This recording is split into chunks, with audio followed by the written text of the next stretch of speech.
حضرت داؤد علیہ السلام اور ایک سمندری کیڑے کا واقعہ۔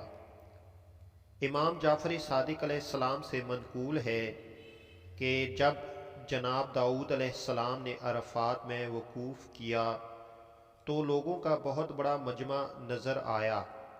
اس اثناء میں جناب داؤد علیہ السلام نے ایک پہاڑی پر چڑھ کر دعا مانگنی شروع کی۔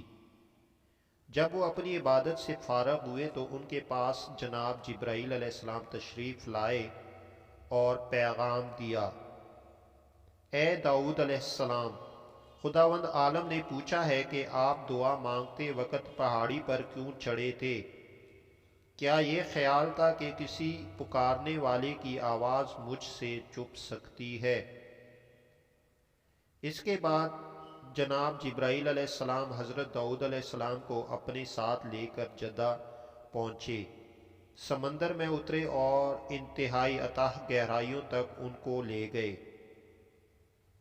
جب سینکڑوں میل کی گہرائی میں پہنچے تو پانی کے اندر ایک ابری ہوئی چٹان ملی جہاں ایک کیڑا تھا جس نے بقوت اعجاز حضرت داؤد علیہ السلام سے گفتگو کی: اے داؤد علیہ السلام، آپ کے پروردگار کا ارشاد ہے کہ میں سمندر کی اس اتاہ گہرائی میں اس چٹان کے اندر زندگی گزارنے والے اس کیڑے کی آواز بھی سن لیتا ہوں۔ پھر کیسے تم سوچ سکتے ہو کہ کوئی آواز مجھ سے چھپ سکتی ہے؟